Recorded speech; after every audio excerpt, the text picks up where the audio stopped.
I saw the world from space. It was blue and green. I thought I saw the children, and they were smiling back at me.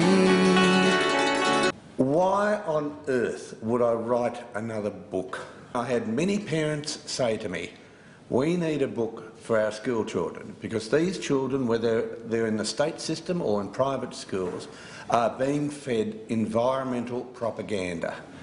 And these children are too young to be fed ideology. Because if we look at the average age group of people here, we have one thing going for us, and that's experience and logic. And we've seen it all before, and we've got a nose for it. You can smell a con when there's a con. And young children can't.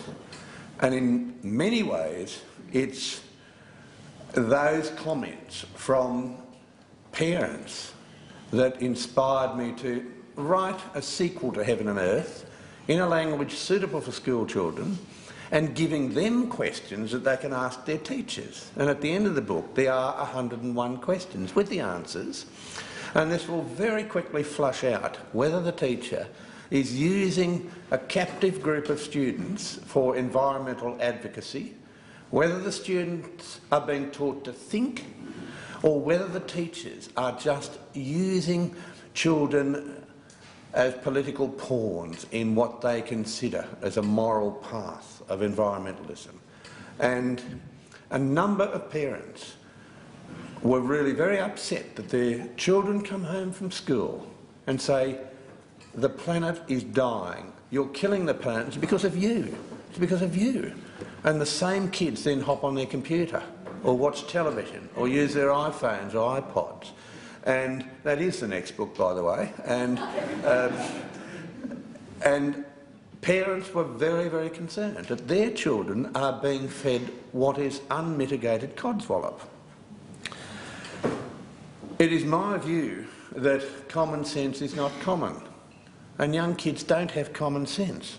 It is my view that the message doesn't get out there, and you'll be very pleased to hear that Connaught Court are not giving review copies to the ABC.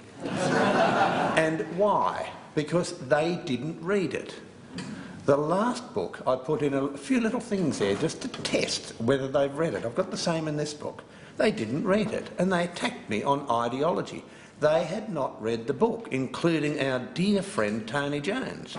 They had not read the book, so why should the publisher give one to them? The monstrous Fairfax Press will give this absolutely no oxygen. We can have a fairly substantial wager on that. Why? Because that newspaper, with its exquisitely trained scientific journalists who are able to dissect arguments on the basis of evidence, have taken an ideological position. So Fairfax Press are not getting a review copy. But the last book sold to the average person, and they read it and then bought 5 or 10 more copies and spread it around. It sold exceptionally well in rural Australia. And again, we will be going on IPA business in Northern Australia, talking to the towns, talking to those forgotten people, because the issue of environmentalism is driven by people who consume resources, live in cities and do not know where their food or electricity comes from. They just don't know, and to make it worse, they don't want to know. So, a number of simple questions, and the very first question I ask is climate change normal? Because we are being told by the media and by our politicians that we are living in unusual times, that the climates are changing and we're all going to die and fry. Well, you heard it here first. Climate has been changing since that first Thursday 4,500 million years ago, and it still changes, and it changes on all different scales. It changes in your lifetime with 60-year cycles, it changes depending upon the sun. Climate has always changed. That's what climate does. So to call someone like me a climate denier firstly demonstrates ignorance, and secondly demonstrates what the issue is about. The issue is not about science. It's about thuggery. It's about scientific thuggery. It's about stopping freedom of speech. It's labelling people. You're a denier with the hidden agenda of a Holocaust denier. You're a denier. Therefore, your view is not valid. That was tried with me this morning with the ABC, but we've had that one before. Second question. Is the global warming measure today unusual? The answer is no, of course not. We are in a period of global warming. It has been warming for 330 years, since the Maunder minimum. During that time, the Thames was frozen. During that time, the Dutch masters painted these landscapes with hoarfrosts. During that time, people died like flies. Populations increase and become more prosperous in warmer times. In cool times, people die like flies. There is nothing unusual about today. What is unusual is that we have ice on planet Earth, because for more than 80% of time, this planet has been warmer and wetter than now. And we are in an ice age. It started 34 million years ago. It started when South America had the good sense to move away from Antarctica, and we set up a circumpolar current that left Antarctica isolated, and it got colder. But the current ice age we're in, which has glaciations when it's a bit cooler, and interglacials, and we're in one of those, the current ice age is one of 6. Now, what is fascinating is 6 out of those 6 ice ages were initiated when atmospheric carbon dioxide was much, much higher than now, up to 1,000 times higher. So how can carbon dioxide drive climate change?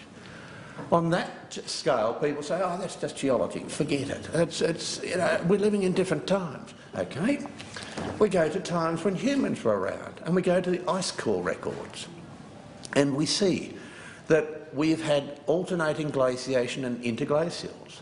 And some 800 to 1,000 years after we have a natural event of warming, we then see the atmospheric carbon dioxide content increase. So it's warming that drives the carbon dioxide, not what we're being told. They say, oh yes, that's just ice core stuff, that doesn't matter. Okay, well let's go to history, which is ignored by our warmist industry. And we see that since temperature records have been kept, from 1860 to 1880, it was warming. Then it started to cool until 1910. Then it started to warm until 1940. Then it started to cool until 1977. And the same people who were telling us that we're going to freeze in an ice age are the ones that are telling us we're going to fry and die. And then from 1977 to 1998, it started to warm. And now we're in a cooling phase. So in our lifetime, we're experiencing an increase in carbon dioxide during a period of cooling. So in the last decade shows that there's no relationship. The last 150 years, we have 3 cooling events, and the rate of cooling is identical. You would expect, if that dreadful plant food that we pump out of the atmosphere was going to kill you and warm the planet, you would expect the rate of cooling to be a little bit higher in that period from 1977 to 1998. It wasn't. So on every timescale, we can see that there was no relationship between carbon dioxide and temperature. Carbon dioxide is benign. It keeps us a little bit warm on the planet. It's not the major greenhouse gas. It's that terrible gas that has killed, terrible fluid that's killed more people than any other fluid on planet Earth. And it's called water. Water and water vapour keep this planet benign. It keeps it in a place where we can live in our address in the solar system. What we have forgotten in this climate cacophony, because we've never had a debate, what we've forgotten is history. What we see in the past is a great indication of what happens now, and we've seen great coolings and warmings. We humans endured a warming after a very, very cold event called the Younger Dryas, and that was about 11,000 years ago, and we had a 20 degrees Celsius warming in 15 years. That's global warming. And what happened to humans? We thrived.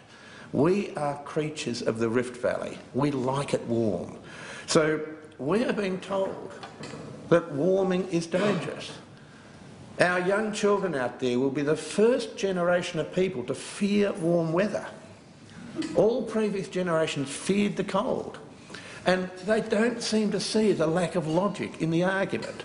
Those people who are telling us we're going to fry and die go for their summer vacations in warm climates.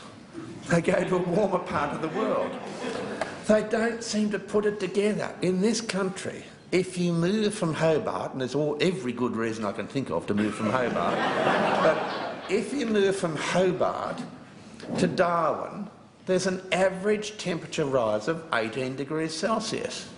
Now, people in Darwin don't drop dead due to the heat. They drop dead due to alcoholism. It's got nothing to do with it. So, is global warming today unusual? The answer's no. Another question. What drove climate change before humans were on Earth? And this is a key question for young children. And obviously that great ball of heat up there in the sky we call the sun drives climate change. And there are many secondary drivers of climate change, ocean currents, volcanoes and all sorts of things. And children need to know that climate is not driven by minute amounts of a trace gas that we humans put in the atmosphere. Because if you believe that, you'll believe anything. And even the Intergovernmental Panel of Climate Change is saying that 3% of annual emissions of carbon dioxide are from humans. Well, you can do your sums. And you can very clearly show that that 3% has very little effect. But there's a question that the media never ask. Prove to me that that 3% drives climate change and the 97% doesn't. Why have the media not asked such a simple question? Why haven't they calculated it? And you can do it on the back of an envelope. And Australia puts out 1.5% of annual emissions of carbon dioxide. 1.5% of that 3%. If we're going to reduce that by 5%, we will have a temperature change by the year 2050, assuming that everything's static. And that temperature change is 0.00007 degrees Celsius. You've only got to move your head that far and you've had that temperature change. That's what the carbon tax is put in for, to stop that temperature change. Or maybe it's put in for something else. So we have people absolutely terrified of a 0.8 degrees Celsius temperature change. Now, that is nothing. You can have a temperature change between breakfast and lunch of far more than 20 degrees Celsius. 0.8. Why worry? There must be better things to worry about in life. But that is what our children are being told is frightening, and there's going to be doom and gloom in the future, and we're all going to die. But how do you explain, dear teacher, the fact that we have emissions of carbon dioxide on the moon and on Mars, and the atmospheres there, although they're thin, are dominated by carbon dioxide? To my knowledge, there aren't any factories or coal-fired power stations on Mars, but I could be wrong. Once I was wrong, but I was mistaken. Why does Mars show global warming? It couldn't be due to humans. It's got to be due to the sun. Really simple questions for kids to nail their teachers, because I think the kids are getting told a lot of codswallop. There is a rock that we often use for benches, tiles, bathroom tiles, and it's called limestone or marble. Limestone's got 44% carbon dioxide in it. That's where all the world's carbon dioxide went when we once had an atmosphere of 30% carbon dioxide. It's now 0.0389%. So that's where all the carbon dioxide has gone. It has been sequestered. It's been going on since the beginning of time. We've been pulling carbon dioxide out of the atmosphere. So much so that we could get to a dangerously low level. Anything below 200 parts per million, that's about half the current amount, plants won't grow. What is the sense of putting carbon dioxide back into rocks? Really dopey thing to do. So, another simple question. if the planet originally had far more carbon dioxide in air than now, why isn't the planet permanently very hot? Well, therein lies the problem. If we doubled the amount of carbon dioxide, we'd only get a very slight temperature rise. If we doubled it again, we'd get an even smaller temperature rise. If we doubled it again, it'd be even smaller. And that we know from chemistry, and it validates what we know from geology. So why haven't our journalists asked simple questions? Carbon pollution. We hear that all the time. Firstly, it's not carbon, it's carbon dioxide. Secondly, carbon dioxide is plant food. How can you argue that plant food is pollution? And that's what we've been presented with, politically and by the climate industry, which they are. Sea levels. Sea level goes up and sea level goes down. What we don't hear is that the land level goes up and the land level goes down. And what we don't hear enough of is that our Climate Commissioner, Tim Flannery, lives at sea level at the waterfront and he bought next door with all the money he made out of frightening us witless about the sea levels rising. And he's telling us that sea level will rise 8 metres. Now, I think hypocrisy is the word for that, and we're not afraid of using those words, because that's exactly what it is. Oh, and by the way, Kevin Rudd's got a property at the waterfront. Oh, and by the way, Al Gore's got one also. It seems to be a common thread. Now, sea level in Eastern Australia has gone down in the last 5,000 years. Why? Because the land has been going up. If you live in a coastal area on a continent, the land rises. We can measure it. What has happened in Eastern Australia is we've pulled apart the Tasman Sea, and a great thing too, because they're pushing New Zealand further away from us and giving them all their well-deserved volcanoes and earthquakes. And as you push away New Zealand, the western part of New Zealand rises and the eastern part of Australia rises. And we can see that all through Eastern Australia. We can see that sea level was a couple of metres higher 5,000 years ago. What about the Maldives, a place where they had a cabinet meeting underwater to highlight the fact that this island nation was going to be inundated? The problem is that the Indian plate is moving northwards and colliding with Indonesia. As it collides, the Maldives is getting lifted up. The Maldives have risen that much since 1970. What about the Pacific Island atolls?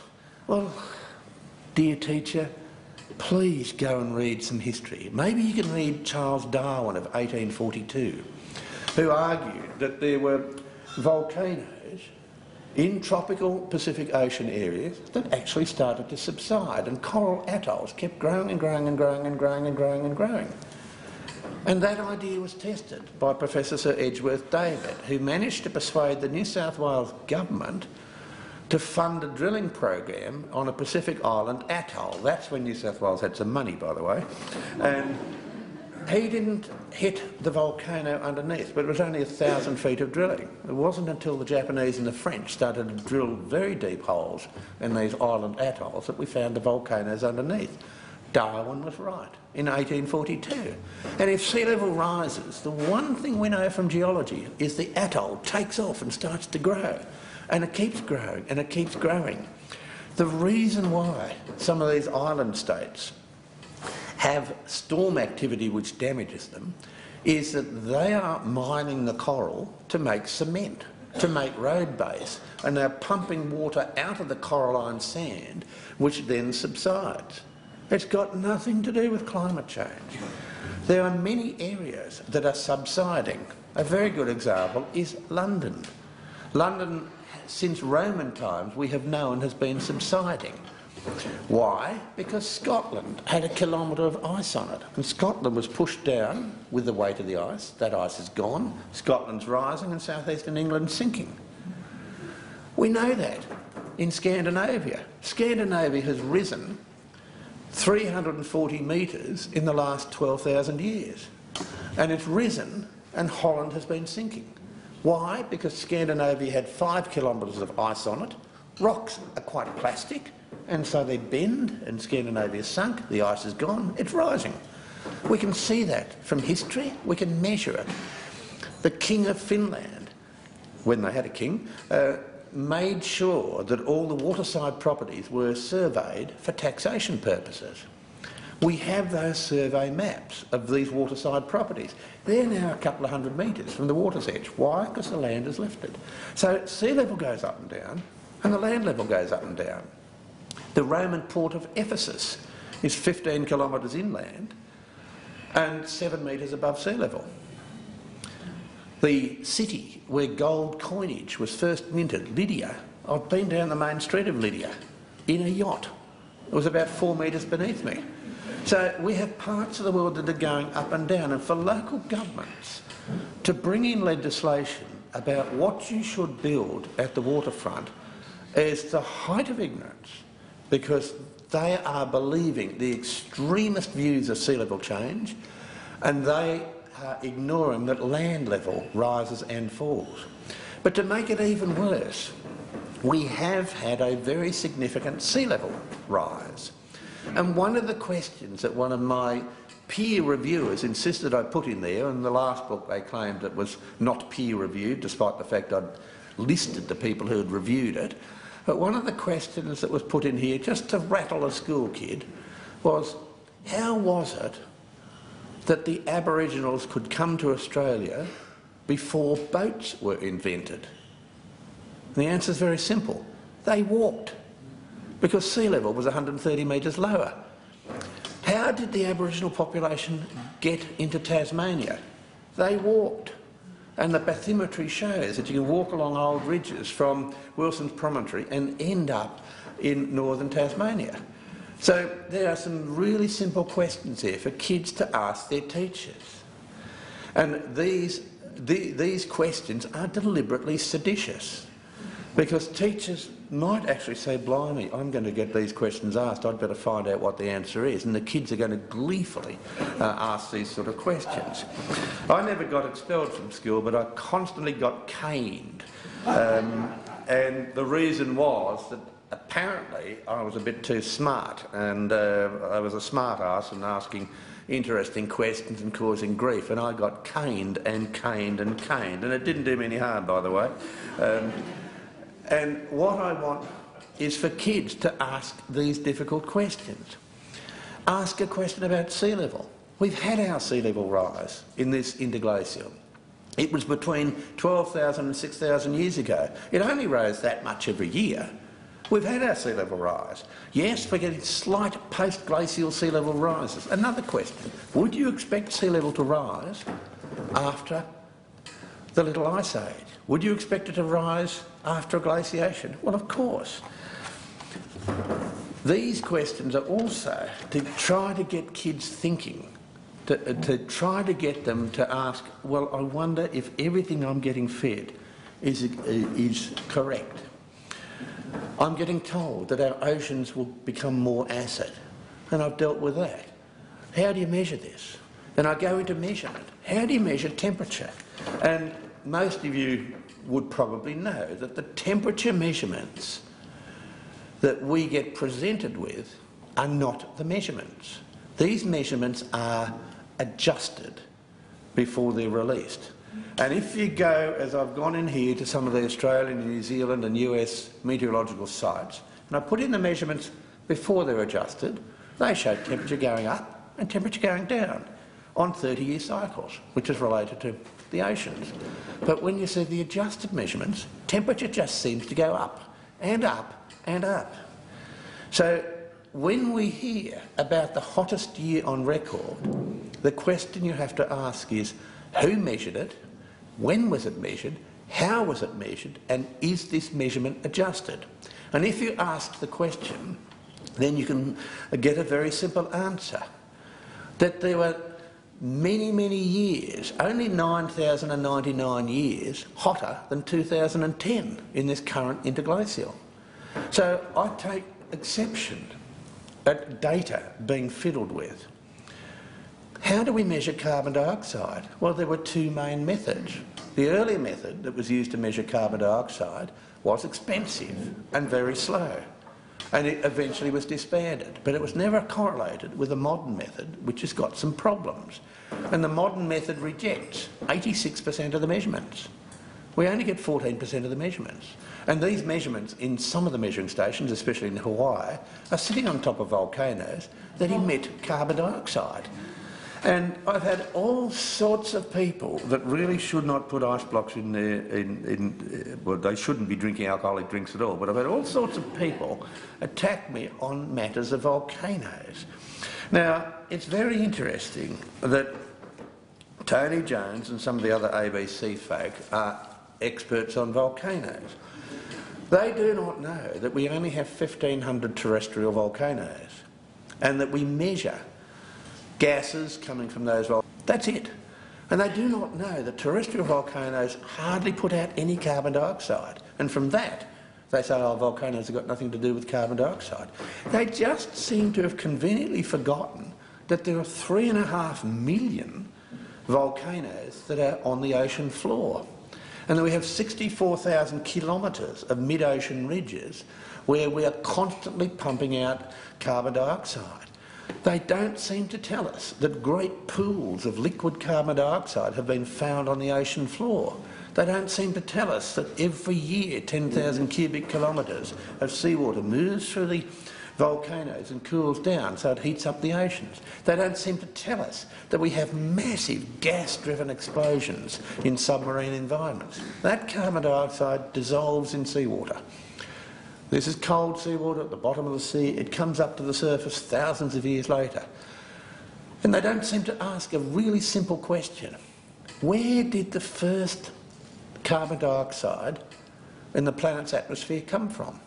It came from volcanoes, a process we see happening on Earth, happening on the Moon, happening on Mars, and happening throughout geological time.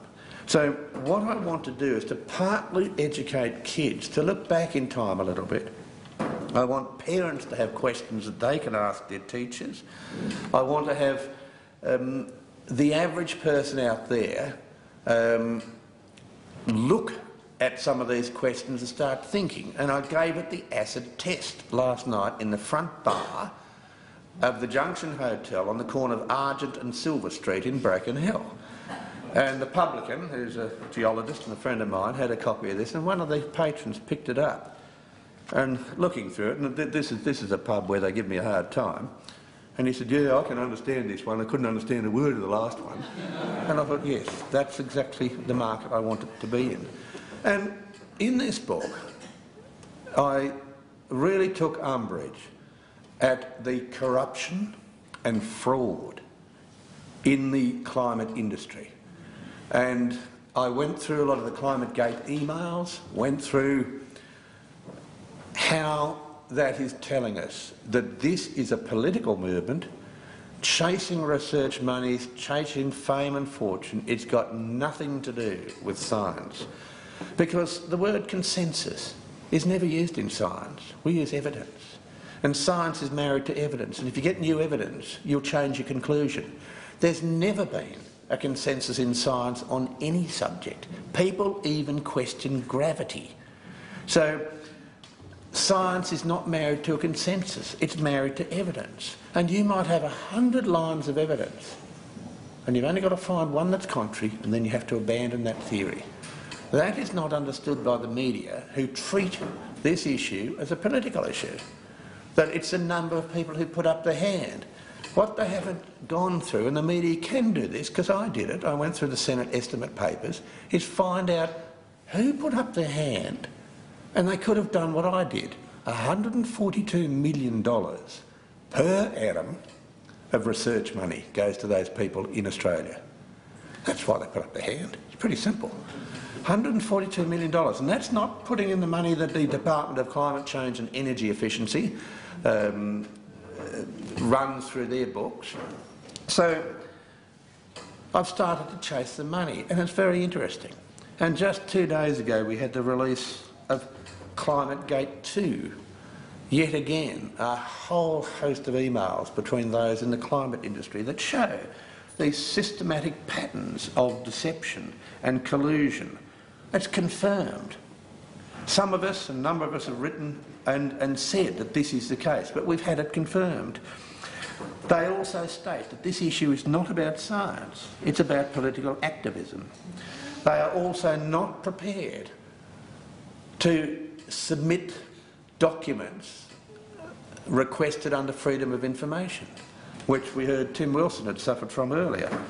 They admit that Michael Mann's hockey stick is flawed, and they have admitted that the data has been tampered with.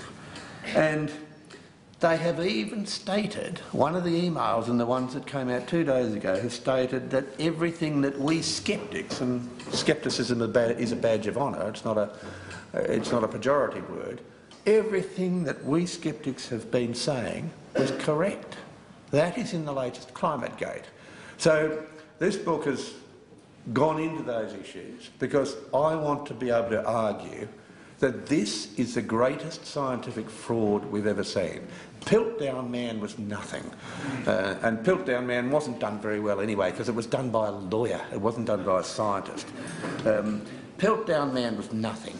And the same people who gave us, with bells on, the global financial crisis are queuing up and salivating.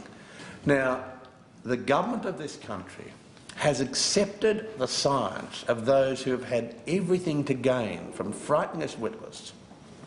This government has never sought an independent opinion.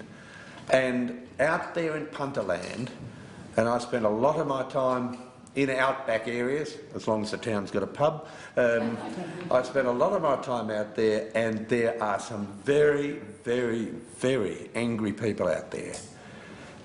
One of the aims of this book is to maintain the rage, because we have an election coming. It will come, and the aim is to maintain the rage because we have had foisted on us the biggest scientific and financial con that I think we've ever had in the history of time.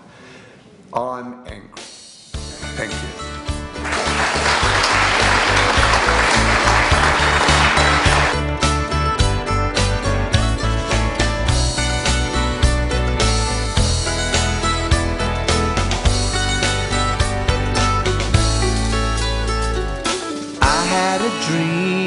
I saw the world from space.